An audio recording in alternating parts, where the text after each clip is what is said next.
Сіз жылына 4 ай ұйықтайтыныңызды білесіз бе?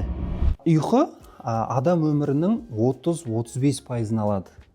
Яғни бір жылда 365 күн болса, соның 122 күні ұйқымен кетеді. Егер сіздің жасыңыз 60-та болса, демек 20 жылыңыз ұйқымен кетті деген сөз. Неліктен кей адамдар ем қабылдап жүрсе де жазылмайды? Оның себептерінің бірі осы ұйқысының бұзылуы. Өйткені өздеріңіз білесіздер, адам ауырған кезде ұйқысы нашарлап, ұйқысы бұзылады. Ұйқы емнің 50%. Сол себепті адамдар ұйықтап тұрған кезде өзін жақсы сезінетіні, күшті болып тұратыны сондықтан.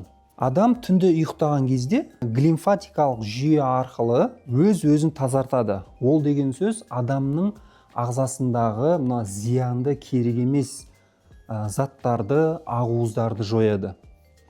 Майо клиникасының зерттеуі бойынша адам 6 сағаттан аз ұйықтайтын болса, ол адамда Альцгеймер деген ауруының пайда болу мүмкіндігі 1,5 есе артатындығын дәлелдеген.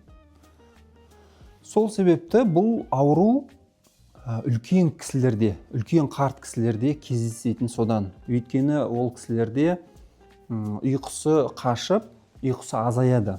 Түнгі 22 мен 2-нің арасы ең маңызды алтын уақыт. Ол кезде біздің ағзамызда гормондардың, жүйке жүйесінің, жалпы ағзамыздың қалыпқа келетін уақыты. Егер сіз бұл уақытта телевизор немесе телефон көріп уақытыңызды өткізетін болсаңыз, немесе далада жүрсеңіз, сіз демек бұл алтын уақытты өткізіп алдыңыз деген сөз. Сіздің ағзаңыз толық қалпына келіп үлгермеді. Ұйқы негізі тегін дәрі. Өкінішке орай адамдардың барлығы бұны уақытысында алып үлгермей жүр. Сіздерге айтарымыз, уақытылы ұйықтауды әдетке айналдырыңыздар.